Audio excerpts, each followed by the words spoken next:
talking to book people about books and other stuff.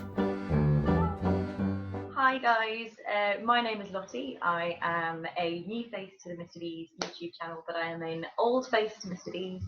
I've been working there for about 3 years as a bookseller, and I am very excited because this morning I get to talk to Stuart Turton, the amazing author of The 7 Deaths of Evelyn Hardcastle, and I'm going to talk to him about his new book, which comes out on the 6th of October, which is called The Devil and the Dark Water, and this is the lovely advanced reading copy that I have just here.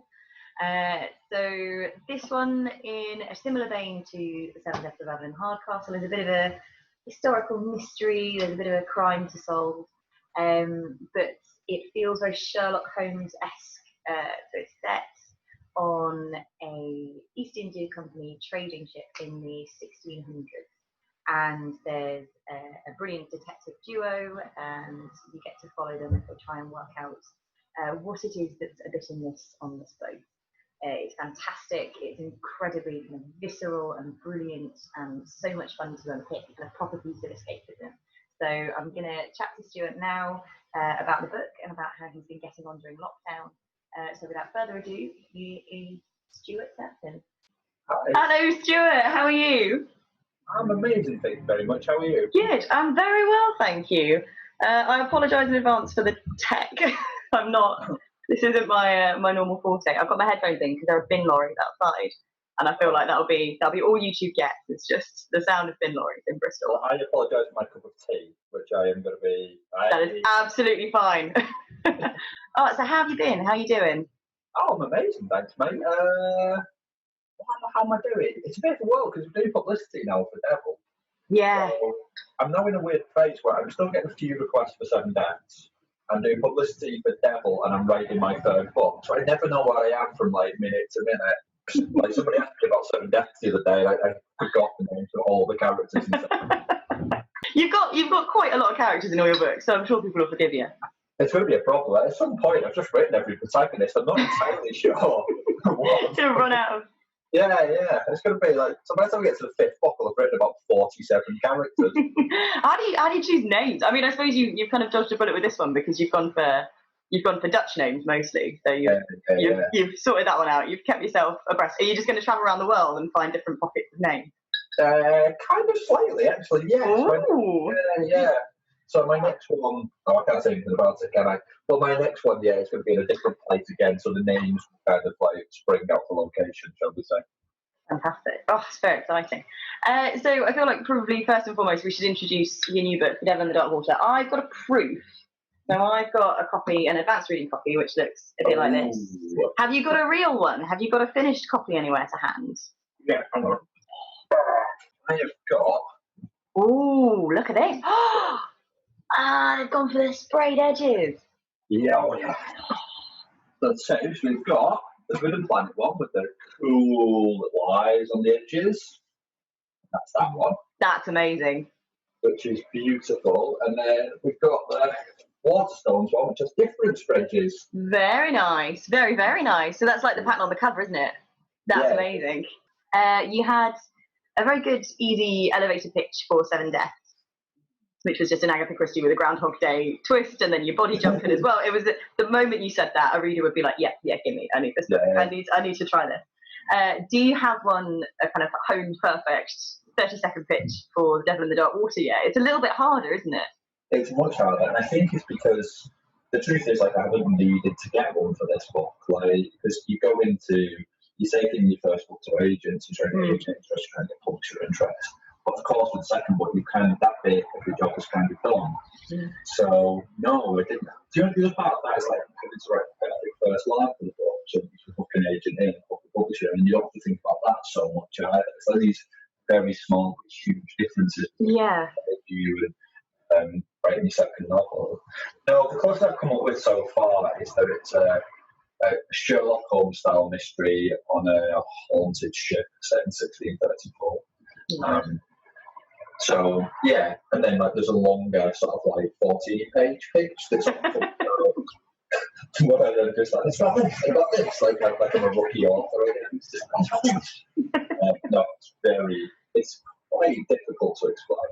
It is. I think I think that's a lovely thing, though. I think you can't put it all into one kind of tiny sentence, because it's a fantastic kind of menagerie of different genres and storylines, and it's just brilliant, and I'm absolutely loving it. So I have to admit, the reason why I first picked up The Seven Deaths of Evelyn Hardcastle was because it was the most stunning book. And yeah, I completely fell in love with it, and I opened it up and there was a map, and that sold it completely. Have you got a map in this one? Oh yes, my friend. Yes, I do. Amazing. Let's take the flap out, and that is the map. It's by the same person who did. It's by Emily Facchina, who did the map in Seven Deaths. Yeah. Oh, look at the rats. The rats are. Oh, look at that. That is beautiful. I was going to ask about that, because it must have been so hard following the Seven Deaths. You've got an incredible team, but the piece of work is fantastic. And it was the first thing you wrote, and you kind of dodged that bullet of being the struggling writer. You just went straight in with a smash hit, and you blitzed it out of the park. You won the Books My Bag Readers Awards. You just, it was all anyone could talk about for a while. It was such a big book. How on earth do you then sit down and pen something to follow it? That must have been terrifying. Do you know what? It generally wasn't. It would have been genuinely terrifying if Seven Deaths hadn't done well, because then the financial things around there, I mean, the boring but the true, right? Like, I was allowed, because Seven Deaths did well, I was allowed to go full time as an author. It's really helpful to be able to invest yourself in your second novel and not have. I wrote Seven Deaths part-time while I was being a freelance journalist, and we had no money. We had nothing. Like, I worked, my wife had a job, but we were renting in London, which, as everyone knows, is not cheap. Yeah. I was only taking enough jobs per week, to pay the bills, and then I spend the rest of the time writing Devil. So writing Seven Deaths. I can't keep up with books anymore. Too many balls in the air. That's it. If I go over like after 3, I'll be screwed. This is all. But that was really tough. So that was much harder, because I needed the book to perform financially, like successfully, because like that was how I was going to justify the 3 years I'd spent working on not earning money, not going on holidays, and not having any sort of life whatsoever. So when Devil came around, it was tricky kind of finding the stocks. I knew I didn't want to do Seven Deaths again. I didn't want to be the 8 Deaths of Evelyn Hardcastle guy or the 9 Deaths. I didn't even want it I didn't want it to feel too much like Seven Deaths. I almost wanted to go completely different. I wanted a body and sense and a mystery investigator. But then I wanted you to feel like you were reading something else entirely, like just an entirely different genre. So I knew I wanted to do that. And because I was so certain in that idea, and I had the financial freedom to sit down and really think about it and invest it was actually fairly straightforward. The only part that was tricky was that we had a baby. So, well, my wife. Congratulations, though. Oh, thank you very much. Amazing, She was born a month after I started writing Devil, and she was her second birthday, so 2 days before I finished it. Oh, so, very nice. Thank you, yeah, but awful. She's an awful creature. I was born Devil Dog. Is that what it's about? She is the devil in the dark water. She is the devil. I am the dark water. She is the devil. It's just hard. It's just hard when a baby, as anyone knows. Yeah. And the way I write my books is that I kind of internalise them. So I plan them out very meticulously for 3 months, then I internalise them, and then I've got them. I don't ever look at the plan documents again. I can just write from memory. And I don't write in chronology. Once that happens, I write whatever bit of the book I'm interested in at that point. Amazing. Tweak the plot and tweak the characters. Because one of the things I keep saying is I plan the plot, but I don't plan characters. I find characters as I write them, as I throw them into rooms with each other, as they talk to each other. And once that happens, sometimes the plot that they're supposed to be doing, they wouldn't do. Like I said, that character just wouldn't do that thing, so I have to change the plot around to give it to different characters and alter it around. I do that in my head as I write. It's just a feeling. You can't do that if you've got half an hour sleep a night. No. I can imagine that adds to the challenge level. And it was something that I wanted to bring up, actually, because both this book and Seven Deaths, they've got this almost kaleidoscopic narrative in that you'll see moments from multiple perspectives, or they'll kind of tack on from each other, but you'll jump into another character and you'll experience it from a different point of view. And the thing that I'm thinking as I'm reading is, oh my, this must be a nightmare if you suddenly want to change something do you have to go back through and find kind of all of the corresponding characters and all the corresponding moments in the book that mean you have to edit it, or have you not had that problem? No, I completely have that. You had that. Yeah. Driving, you've got to go through and make sure. My biggest thing writing these books is that I want it to be fair to the reader. Like, I want the mystery to absolutely hold together. I don't want there to be any bits where, like, I need my characters to earn the investigation. I need them to earn every clue that they get. Nothing's ever given. I've got a personal rule, which is just like nothing's ever given to my characters, which is why making my books feels like they're absolutely put through the ringer all the time, because they are. Like, I absolutely batter them. I always give them a reward for being battered about. Yeah. I always get something out of it. So if that begins to falter at any point, and I've not worked, like, I've missed my planning. It's happened in this one, the last one. If I miss something small where they have to almost leap over a bit of logic to work out what happens next, then I have to go back and redraft the entire thing to work out how do we get a clue, or how do we make that deduction, or what could happen to them. And it's especially hard with this one because I've got a Sherlock Holmes style investigator. That's a superpower. Like Conan Doyle, Sherlock Holmes is like a superhero. Yeah. It's very easy. Just let Sammy deal with it. Just let him see if they can get you there. It is a bit of a cheat sheet, which is why he's in jail for about, and you can't be involved in the mystery too much. Yeah. Because he's too easy to rely on. He's too much of a crutch. I think I love the fact that so you've got a little bit of an introduction in the proof, and it talks about kind of feeling like a Sherlock Holmes novel. And I was expecting Sammy to. I'm about halfway through, maybe a little bit more, about 300 pages. So I'm not. Just as a side note, because it's chunky. It's very chunky. You've written a big book. Yeah.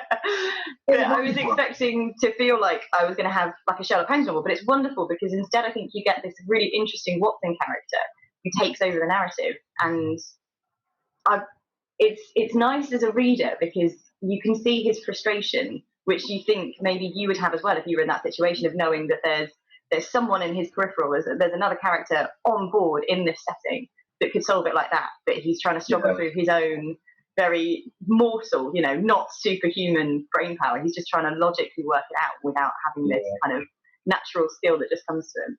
And I think it's brilliant. I think as a reader, it's so much fun to be part of that. And I feel like I'm working it out with him, which I love. I've made notes in this book. And I did the same with Seven Deaths. I had, I was kind of mapping it out. I was getting little ideas down. And, when you think, oh, this is an important bit of a chapter. So I'm like, right, okay, read it twice, write some stuff down. It's brilliant. I love it. Oh, thank you. Absolutely. Yeah, I want my books to make people completely paranoid so that they feel like they've got to be paying attention to every word and every line and every visual clue and stuff. Maybe saying that about the my Watson character, because that was the aim from the beginning. Like, I am fascinated by sidekicks, and I wanted to elevate your sidekick and sort of like really interested in the idea of what being stood next to a genius does to somebody, even if they're very intelligent themselves. Yeah. There's a line in the book about you couldn't call yourself intelligent if you stood next to a genius because you just always feel like the stupidest mad person around. Yeah. And Sherlock Holmes has this problem, right? Like, in those stories, he's Dr. Watson. He's a brilliant doctor. Like, he's shown using his skills multiple times. He's obviously graduate. He starts a practice that's flying. But he's always like this Dumbo when he's trotting around after Sherlock Holmes. And Strahd, he brings this back to the point. Like, the Strahd in those books is like, he runs the foremost policing unit in the world. Not just in the world at that point. Yeah. He's the copper. He is brilliant. And he's not. He couldn't find a cat up a tree in those stories. They always get played down because you've got to play up that genius. And I wanted to do the reverse. I wanted to play down the genius and play up everyone around them and show what they would rise to. It was so much fun to write as well. Because I got to I could have the pleasure of bringing my Sherlock Holmes, my subject into the story and having him just like do the Sherlock Holmes thing in small. And it's just so much fun to have that just like, bosh, here we go. Yeah, it's great. There's a moment, and it made me laugh out loud. He's kind of in this. He's below decks, and they're sniffing around for some clues, and he just suddenly licks a post, and it's just the most beautiful moment. Like, everything's really normal, and then he just, and you know that there's something fantastic going on in his head, but it's totally kind of unexplained because you're used to seeing it from the perspective of around, and it's just I suppose I wanted to ask as well. I think Seven Deaths felt like a very Agatha Christie-esque novel, and then this feels like a very Sherlock Holmes-esque novel. Do you get the idea for what kind of structure of writing you want to do? Do you think, oh, I want to try writing a Sherlock Holmes novel, and then you build the setting around it, or does the setting come to you and you think what will work for this? No, there's been a nice coincidence. So this one, I initially had the setting because I got this idea because I was back around Australia when I was 23, and I missed my flight over Australia, and I ended up in a maritime museum in Perth, just goofing around, and I saw the true story of the Batavi shipwreck, which I urge everyone to go and see because it's brilliant. And that was written in 1629. Really horrible, very brutal story. But a lot of this came out of that. So, like, there was obviously no Sherlock Holmes style investigator on board that ship or any of that sort of business. But the idea of seafaring and what it was like in the atmosphere, the claustrophobia, the horror of it, the disease of it, the actual mechanics of how you put a boat to sea in 1629 or 1624, as this is, the company, the Gentleman 17, ran all this and what the world looked like. It was just immediately fascinating to me. Yeah. And because it was Dutch, we all know a bit about the British East India Company, but that came later. I mean, this was very early doors, and these were like, so it was a bit of history I didn't know much about. I was really, really just interested in it. And it just felt immediately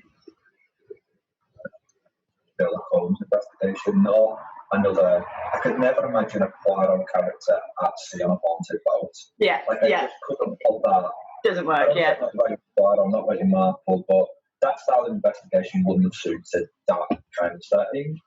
But Sherlock Holmes style story does. That's what it felt like immediately to me. It's just like, okay, like Hound of the Baskervilles does this, the supernatural element. So it just seemed like a natural fit to put these things together. And then it also transpires that when I was a kid, I read all the Agatha Christie back to back. And then I moved on to Sherlock Holmes. So that was my after reading as well. So I'm kind of mirroring and writing, which is really, really interesting.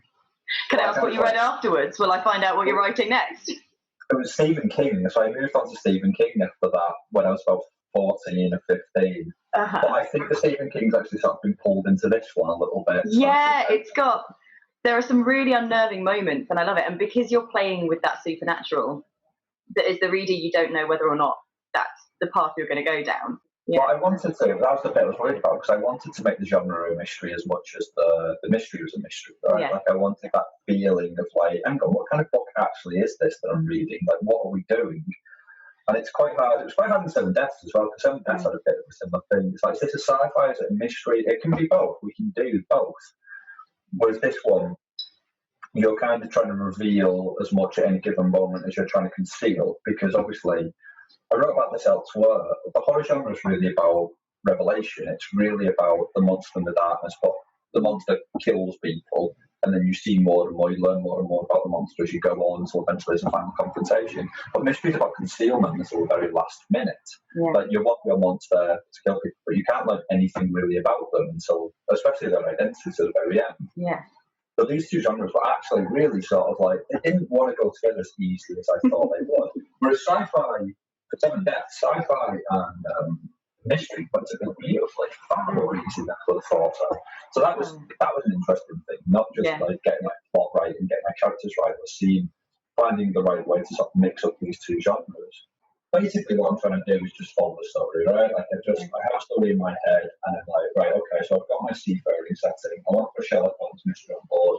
This entire period was about the occult. It was about devilry, people were obsessed with superstition. That's what the story's going to be about, and then I just follow that story. But then it does take me through different genres.